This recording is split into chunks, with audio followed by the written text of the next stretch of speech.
Olá, minha amiga linda, maravilhosa. As pacientes sempre me perguntam algo sobre corrimento. Doutor, desde pequena tenho corrimento, isso é normal? Mas quando saber quando este corrimento é normal? Tem uma cor exata para saber quando não é uma infecção? O que fazer? Bom, neste vídeo eu vou responder essas perguntas para vocês e você irá entender se é normal ter corrimento vaginal, qual é a cor que se caracteriza como normal, qual é o cheiro característico, e aí você vai aprender a lidar com esse fluxo que muitas vezes ele é natural do corpo, da vagina da mulher.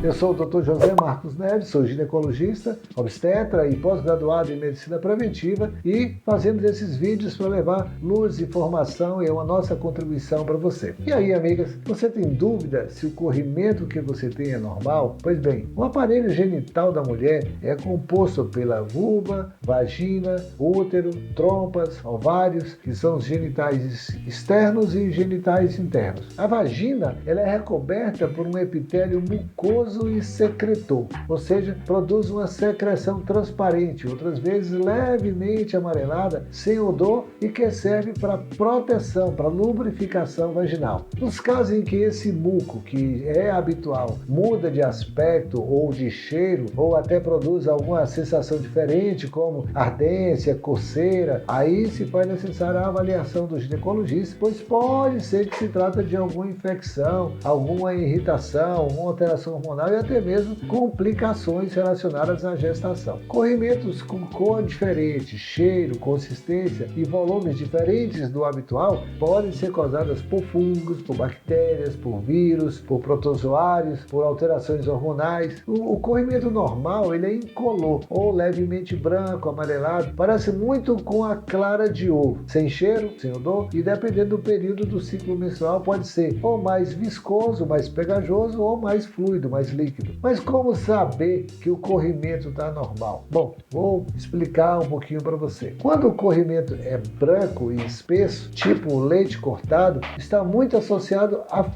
ao fungo chamado Candida albicans, que causa o que nós chamamos de candidíase vaginal. Geralmente, esse tipo de corrimento ele aparece de forma inesperada, com bastante coceira, a vulva ali por fora fica bem vermelha, a sensação de queimação, de ardência, o sexo fica ruim, fica desconfortável. Outra doença que pode apresentar corrimento branco leitoso é a compite, uma inflamação do colo do útero, que pode ser causado por bactérias e por protozoários. Para diagnosticar, necessita-se da coleta do material para análise e identificação de quem é o germe, o agente causador daquele processo. Já o corrimento amarelo ou esverdeado, com cheiro desagradável, forte, associado a dor e sensação de queimação durante a relação sexual ou a urinar, pode ser causado por tricomonas vaginalis, que é causando a tricomoníase, que é uma espécie de protozoário. Sua transmissão ocorre por meio das relações sexuais ou contato íntimo com secreção de uma pessoas sexualmente ativas, provocando infecções. Já os homens, eles só podem ser contaminados através de relações heterossexuais.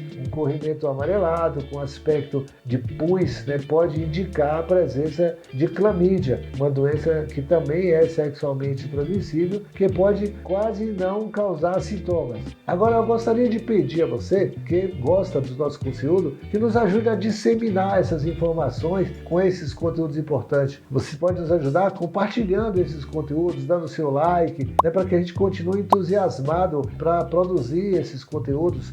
Toda semana a gente sobe 2 vídeos, então é importante a sua contribuição. Bom, antes de ir adiante, eu queria só ilustrar para vocês o seguinte: no final do dia vai tomar um banho, vai tirar a calcinha para tomar um banho e observa que ali no fundo da calcinha tá sujo, tá com corrimento, e aí você pega a calcinha e cheira a calcinha. Isso é errado, porque nesse momento, no final do dia, ou às vezes você só teve tempo de tomar um banho, e ao cheirar, você vai sentir um cheiro que na verdade é uma mistura do líquido vaginal, do suor que você produziu durante o dia, dia e de resíduo de xixi. Esse cheiro, ele é estranho. Eu costumo dizer que isso é como se fosse uma nhaca, porque não tem um cheiro característico. Então, quando você observar que a calcinha está suja, não cheire para você não confundir. Tome o seu banho, lave a genitália externamente, depois coloque o dedo na vagina, colha um pouco do material de dentro da vagina, aí sim você deve cheirar para perceber se esse líquido que você tirou lá de dentro tem cheiro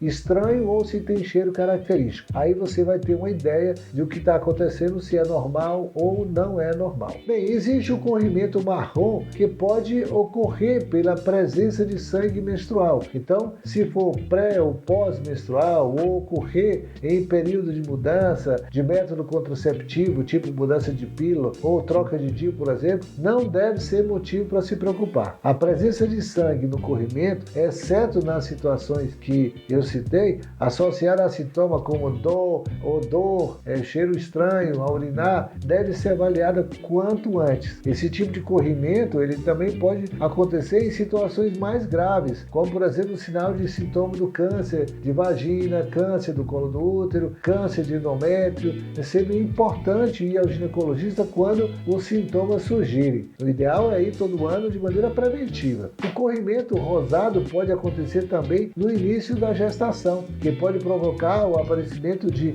um corrimento meio de uma cor anormal, meio rosada, meio marrosada, em consequência ao que nós chamamos de nidação, que é a fixação do embrião dentro do útero, e que ocorre cerca de 3 a 7 dias após a fecundação. Pode estar assim associada a leves cólicas também abdominais. É importante o obstetra. O sangramento do meio do ciclo pode causar o aparecimento de um corrimento rosado, o que pode significar alterações hormonais e até falhas no método contraceptivo, ou apenas no período fértil ali, aquela mudança brusca de hormônios no período fértil pode ocasionar também. O corrimento com sangue vivo, ele pode ser decorrente do escape menstrual, ou da ovulação, ou de complicações como pólipos, miomas, ou até de endometriose em algumas situações. Em algumas fases da vida, como os primeiros 2 anos após a menarca, que é a primeira menstruação, ou na pré-menopausa, isso também pode acontecer, que é aquele sangramento de um tipo borra que se prolonga. Vale lembrar que em alguns casos o corrimento marrom também pode ser um corrimento com sangue coagulado. O corrimento rosado também tem essa coloração, presença de pequena quantidade de sangue com coágulos. O sangramento ele pode também ser decorrente de traumas ou lesões como verrugas, feridas no útero, câncer do útero, do endométrio. Portanto, procure sempre o seu ginecologista para uma avaliação mais detalhada, de preferência todo ano e de maneira preventiva. O corrimento da gravidez é sinal de preocupação?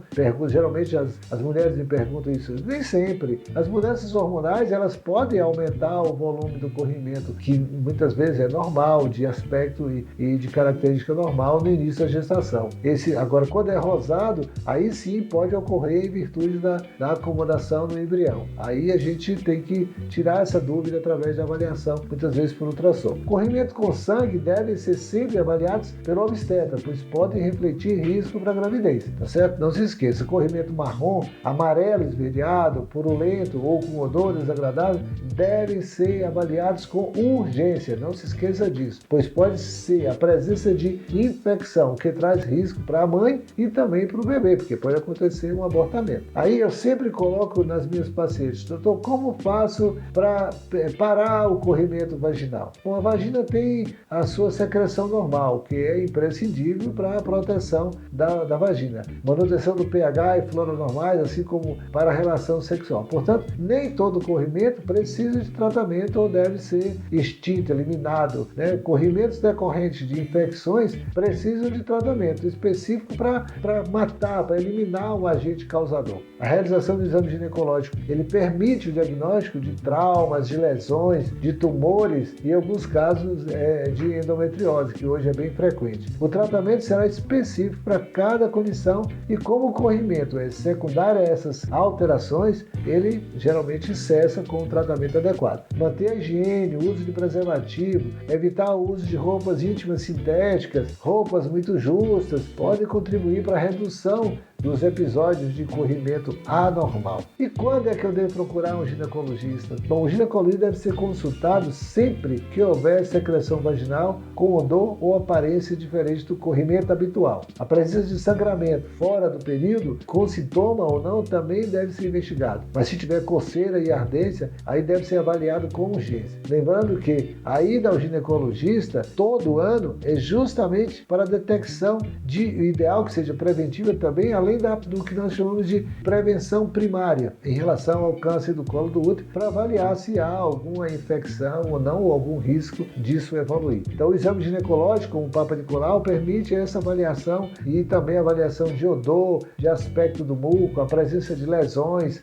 externas, internas, de alterações orgânicas, a avaliação através da palpação de útero e ovários, permite vários diagnósticos. A coleta da secreção para cultura e citologia oncótica do colo do útero traz também muita informação para o diagnóstico dessas patologias, dessas doenças que resultam em corrimento. Então as doenças sexualmente transmissíveis também podem ser diagnosticadas através de exame de sangue e também através do exame do líquido vaginal. Bom, agora eu vou lhe dar uma dica que sempre eu recomendo às minhas pacientes. Crie sempre o hábito de olhar a secreção vaginal, tá certo? Não se esqueça disso, tá? Como eu citei anteriormente, sempre que for tomar banho, olhe sim a parte ali do fundinho da calcinha e verifica se tem algo estranho. Se tiver, siga as recomendações que eu falei anteriormente no vídeo, para que você elimine dúvidas ou para que você entenda se esse é o momento de você ir ou não ao seu ginecologista para poder fazer um procedimento um pouco mais importante ou que contribua um pouco mais na detecção e na identificação do que está acontecendo. Lembrando apenas que o corrimento na calcinha não é muito fácil de perceber, tanto odor quanto cor, devido à urina que acaba se misturando, mas faça essa dica que eu falei, que acabei de comentar, que vai dar certo, né? Eu espero ter mais uma vez tirado suas dúvidas e lhe ajudado, tá? Tem outros vídeos aqui no nosso canal com conteúdos assim, extremamente importantes para vocês. Nossos vídeos têm o objetivo de te ajudar a tirar dúvidas, para esclarecer sobre as diversas situações ginecológicas que as mulheres convivem. Veja lá e dê uma maratonada dos nossos outros vídeos, tá? Para você se informar. Bom, agora já vou indo. Fica com Deus. Um beijo grande. Valeu!